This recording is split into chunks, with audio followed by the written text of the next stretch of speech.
DHA के विशाल इस टापू पर आज मेरा दूसरा दिन है।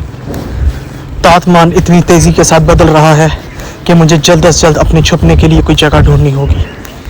अगर मैंने अपने छुपने का बंदोबस्त नहीं किया तो मैं डिहाइड्रेशन का शिकार हो सकता हूँ। जान बचाने के लिए इस टापू पर आपके पास कम से कम खाना होना बहुत ज़रूरी है। ये खाना इतना ज़्यादा है तो नहीं, लेकिन मेरी जान बचा सकता है। डीएचए के इस टापू से 3 किलोमीटर की दूरी पर गाजी चौक का इलाका है, जो कि एक ख़तरनाक इलाका तस्वर होता है। वहाँ पर आपको कुछ आदिवासी ये 50 रुपये में बेचते हुए मिलेंगे।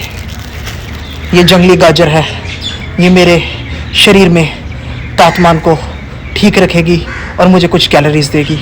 इसे खा कर देखते हैं।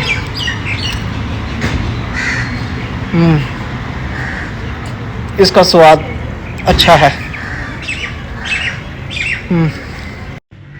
हाँ, जंगली गाजर खाने के बाद मेरे शरीर को कुछ ताकत मिल गई है, जिससे मैं आगे बढ़ सकूँगा।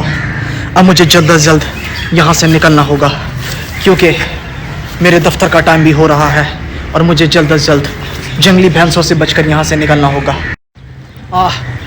जंगली भैंसों से बचने के लिए ये देखें, एक जंगली भैंस आ गया है। ये बहुत ख़तरनाक होते हैं।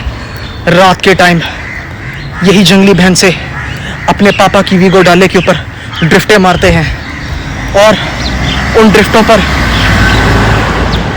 के पास से गुजरने से आपकी मौत हो सकती है।